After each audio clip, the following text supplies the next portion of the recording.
오늘 하나님께서 저희에게 주시는 말씀은 우리 골로새서 3장 16절, 17절 말씀입니다. 이 말씀을 중심으로 그리스도의 말씀이 풍성히 거하게 하라.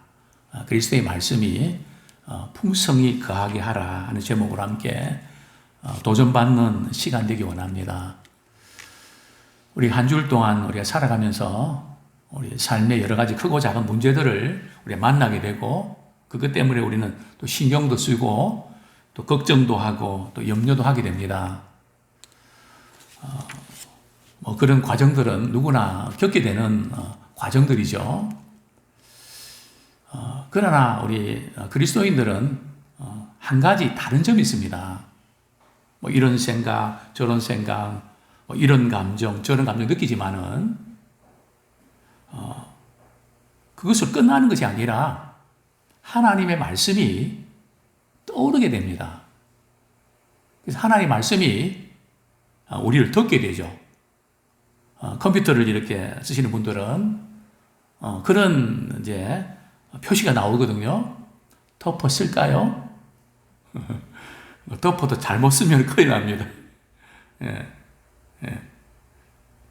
참 이 은혜라는 것이 덮어 쓰는 거거든요. 참 우리의 약함과 부족함이 있음에도 불구하고 하나님의 은혜로 우리를 돕는. 그래서 사실 그리스도인들은 하나님의 은혜를 입지 아니하면 맥을 못 춘다고 할까요?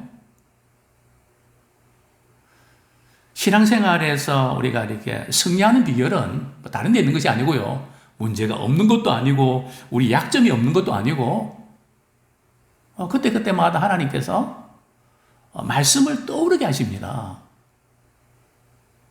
그래서 그 말씀이 결론이 되는 거죠. 우리 삶 가운데 말씀이 떠올라서 내 생각, 내 감정 그렇지만 하나님 말씀대로 제가 할게요. 이런 결론을 계속 이렇게 내리는 분들은 놀라운 은혜와 복을 누리게 되는데요. 첫 번째가 뭔가 하면 그리스도의 평강이 우리의 마음을 다스리게 합니다. 그 늘 말씀의 덮임을 받는 사람의 특징은 참 그리스도의 평강이 우리 마음을 덮기 때문에 정말 이렇게 걱정하고 염려할 수밖에 없지만 모든 지각에 뛰어난 하나님의 평강이 우리의 마음과 생각을 지켜주십니다. 그래서 바울은 골로새 교인들에게 이렇게 당부합니다. 우리 16절 말씀 우리 같이 한번 읽겠습니다. 시작. 그리스도의 말씀이 너희 속에 풍성히 거하여 모든 지혜로 피차 가르치며 권면하고 시와 찬송과 신령한 노래를 부르며 감사하는 마음으로 하나님을 찬양하고. 그리스도의 평강을 누리기 위해서는 그리스도의 말씀이 풍성히 우리 안에 거해야 됩니다.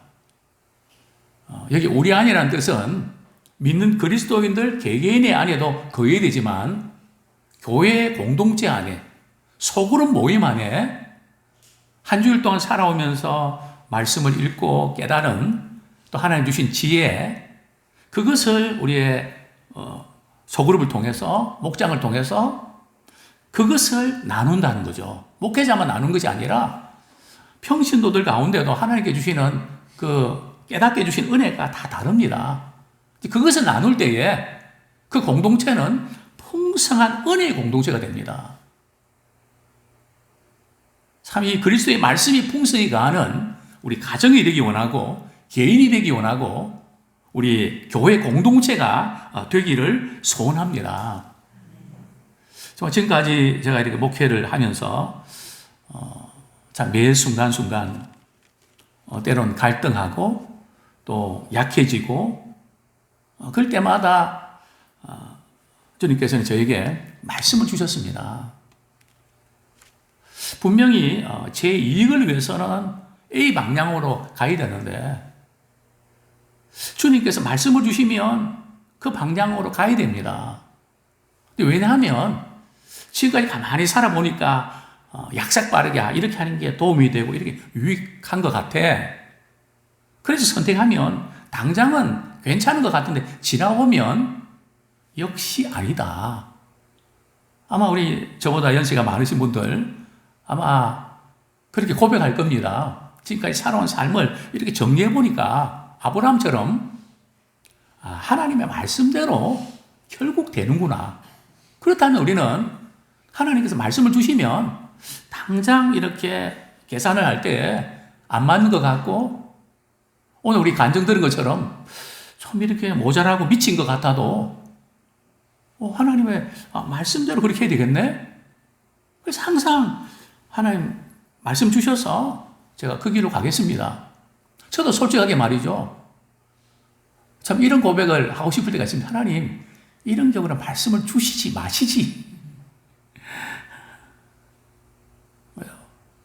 좀 안 주시면 마음 편하게 뭐 이렇게 할 것 같은데 꼭 그때는 말씀을 주시거든요. 그래서 마음이 불편합니다. 말씀대로 안 하자니 힘들고 하자니 손해가 되는 것 같고 그래서 말씀을 주시지 마시지. 근데 그럴 때 더 주시더라고요. 그런데 사실은 우리 하나님께서 그때그때 말씀을 주신다는 것 자체가 얼마나 큰 은혜와 복인지 모릅니다. 엘리 제사장을 보십시오. 엘리는 제사장이지만 하나님의 말씀이 희귀했습니다. 하나님의 말씀을 잘 받지를 못했습니다. 말씀을 받아야 제사장의 역할을 감당할 수 있는데 말씀을 받지 못하니까 답답한 겁니다. 근데 사무엘은 그것이 하나님의 말씀인지조차도 모르는데 하나님께서 사무엘을 부르셨습니다.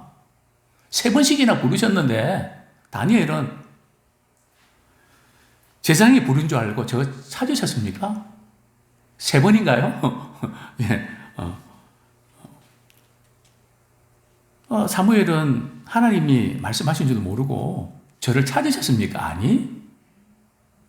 또 2번째도 아니. 3번째는 엘리사가 하나님이 사무엘을 부르시구나. 그때 주여 제가 여기 있습니다. 말씀하십시오. 그렇게 대답해라. 그리고 하나님께서 엘리 제사장의 가문에 대해서 말씀을 주시죠. 아침이 됐습니다. 엘리 제사장이 말이죠. 누굴 찾았을까요? 어린 사무엘을 찾아갔습니다. 찾습니다. 너 하나님께서 어제 말씀하신 거 나한테 이실직고 안 하면 너 벌 받을 거야. 그러니까 사무엘이 겁먹고 말이죠. 있는 대로 다 이야기하지 않습니까? 참 그 광경. 엘리 제사장이 말이죠. 사무엘이 하나님 뭐라고 말씀하시대. 참 그 상황들 볼 때 우리 하나님의 말씀을 받는 것 자체가 부담이 될 때도 있지만 그것이 최고의 복입니다. 그래서 그리스도의 말씀이 풍성히 거하는 이것은 하루아침에 되는 게 아니고요. 말씀 속에 살아야 됩니다. 말씀을 배우고 또 듣고 깨닫고 순종하고 말이죠. 또 주님 말씀하시면 말씀을 열어주시는 것은 순종하는 만큼 열어주십니다. 주님 말씀하셨거든요. 내 계명을 지키는 자에게 나도 내 자신을 그에게 나타내리라. 그죠? 그 말씀을 지키는 자, 또 사랑하는 자에게 주님께서 말씀을 주신다는 뜻이죠. 사랑관계도 그렇지 않습니까? 아무에게나 내 속 이야기를 합니까? 마음에 들고 사랑하는 사람에게는 내 자신의 마음에 있는 것들을 드러내고 싶지 않습니까? 그렇습니다. 그리스도의 말씀이 너희 속에 풍성히 거하게 하라. 그리스도의 말씀이 풍성히 거하게 되면 어떤 복이 있을까요? 첫 번째 복은 우리가 말씀 안에 풍성하게 거하게 되면 하나님의 심정을 알게 됩니다. 이전에는 말씀에 글을 읽었지만 언제부터인가 하나님께서 그 말씀하실 때에 그분의 심정을 조금씩 우리가 깨닫게 됩니다. 정말 우리가 철이 들었다는 게 뭘까요? 부모가 무슨 말씀을 하시면 그 부모님의 심정을 헤아리는 자녀가 아닐까요? 말보다 부모님이 이런 의도로 이렇게 말씀하시는 것이지 다 그렇게 캐치하고 말이죠. 그 부모님의 심정을 이렇게 받아들이는. 그 성경 말씀은 바로 말씀을 주신 그 하나님의 그 심정. 그죠? 하나님의 심정이 들어올 때에 말씀이 열리고 또 하나님의 심정을 우리가 이해할 때에 주님이 내 안에 내가 주님 안에 거하는 그것이 무엇인지를 우리가 누리게 됩니다. 참 그 복은 최고의 복이죠. 주님이 내 안에 내가 주님 안에 거하는 그런 복을 누릴 수 있기를 원합니다. 자, 두 번째로 우리가 말씀의 풍성함에 거하게 될 때에 우리가 누리게 되는 복은 우리 여호수아서 한번 보겠습니다. 실제적인 하나님 주시는 축복이 있는데요. 여호수아서 1장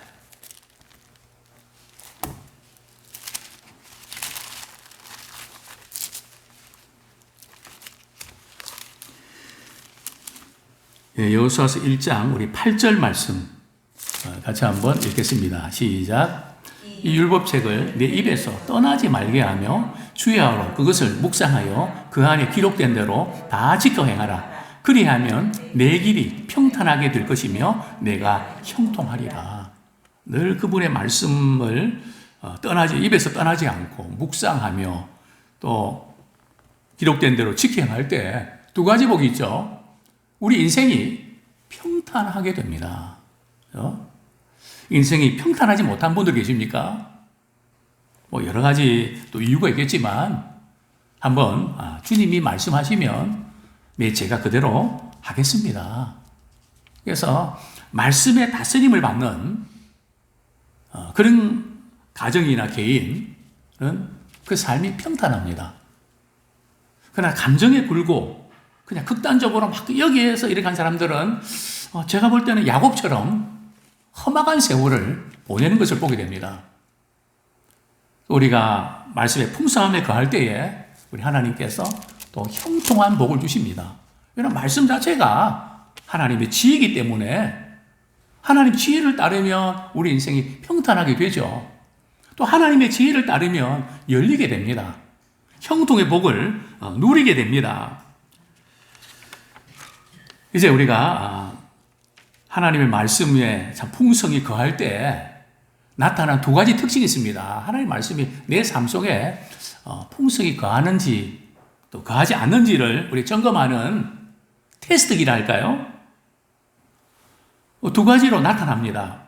첫 번째는 모든 지혜로 피차 가르치며 권면하고 하나님의 말씀의 풍성함을 우리가 누리는 사람은 하나님의 말씀을 우리가 읽어갈 때는 거기 하나님의 지혜가 있거든요.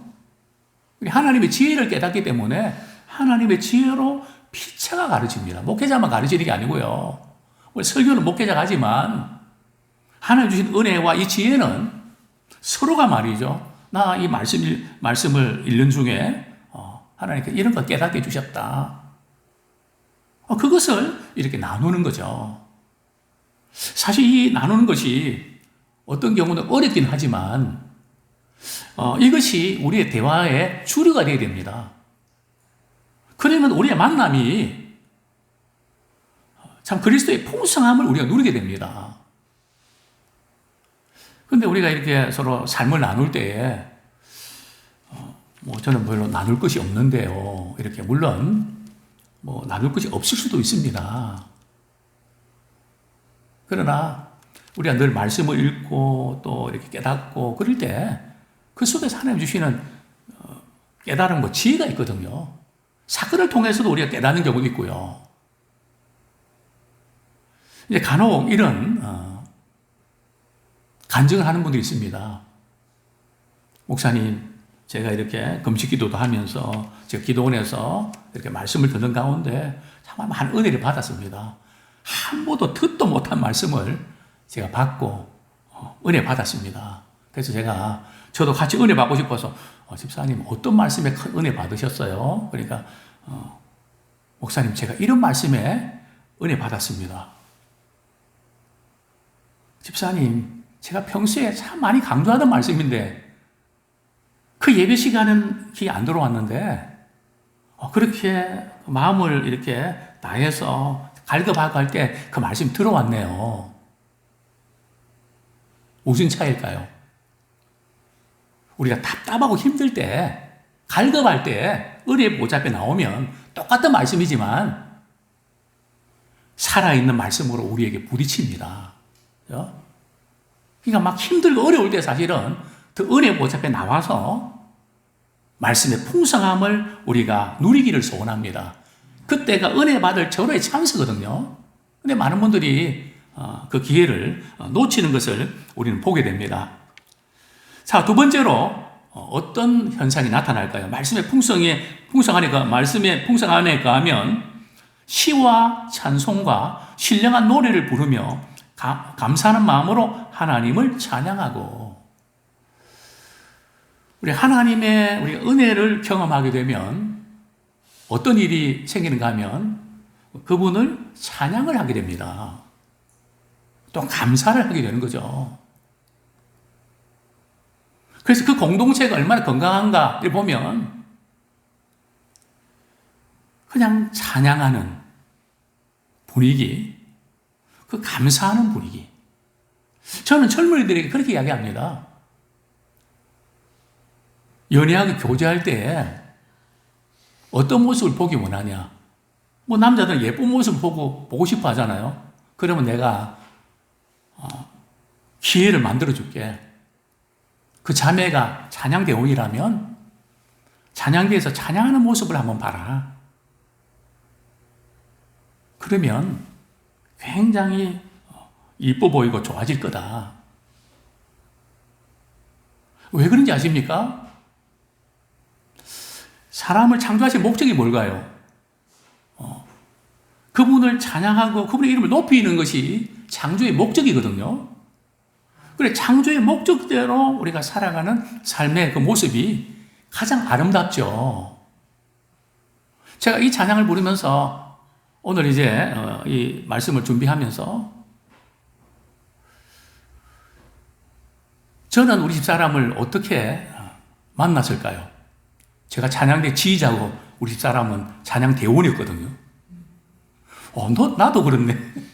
남들만 그런 줄 알았는데 참 우리가 이 찬양할 때에 또 감사할 때에 가장 아름답습니다. 그죠? 그런데 어떤 우리 찬양팀들은 또 찬양을 좋아하는 분들 너무 귀한 일이죠. 근데 다 그런 건 아닌데 찬양 은혜를 많이 받았다 하는 분들 가운데 간혹 말씀이 선포되면 줍니다. 막 찬양 들 때는 뜨겁게 하는데 말씀만 딱 들어가면 눈을 감았다가 광고 시간이 되면 눈을 반짝반짝 하거든요. 아닙니다. 찬양은 하나님의 은혜의 말씀에 은혜에 부딪혀서 찬양하는 거거든요. 그냥 멜로디와 흥과 뭐 이런 것으로 찬양하는 게 아닙니다. 영혼의 부딪힘이 있어야 되거든요. 은혜의 부딪힘 속에서 그 찬양이 하나님께 올라가는 것입니다. 그렇기 때문에 우리 찬양하는 분들이 말씀의 풍성함에 거해야지 은혜 안에서 부르는 찬양이 됩니다. 리듬이나 노래 찬양이 아니라 정말 그 말씀 속에서 하나님 베풀으신 은혜에 감격해서 찬양을 드릴 때 정말 진정한 찬양이 되는 것입니다. 그래서 우리가 찬양의 은혜 받는 것도 중요하지만 말씀이 들어가야 됩니다. 그렇죠? 오늘 본문을 보면 그리스도의 말씀이 풍성하게 말이죠. 그하고 그 결과로 시와 찬송과 신령한 노래를 부르고 그리고 감사하는 자가 되지 않습니까? 그렇죠? 이것이 연결되어 있는 것이지 말씀은 말씀이고 찬양은 찬양이고 감사는 감사고 이게 떨어져 있는 게 아닙니다. 이게 다 연결되어 있습니다. 자, 우리 17절 우리 말씀 읽고 말씀을 정리하겠습니다. 시작. 또 무엇을 하든지 말에나 일에나 다 주 예수의 이름으로 하고 그를 힘입어 하나님 아버지께 감사하라. 참 우리 그리스도인이 누군가 하면 우리 한 사람 한 사람에게는 주님의 이름이 걸려 있습니다. 주님의 이름을 걸고 말하고 행동해야 됩니다. 주 예수 그리스도의 이름을 우리는 나타내는 그런 도구입니다. 우리 자신을 나타내는 것이 아니라 우리를 통해서 예수 그리스도 그분을 나타내는 주 예수 이름으로 우리 말이나 일이나 그분만을 드러내고 우리 하나님 아버지께 늘 감사하는 자가 되기를 소원합니다. 정말 그리스도의 은혜를 우리가 힘입어야 우리 하나님 아버지께 감사할 수가 있습니다.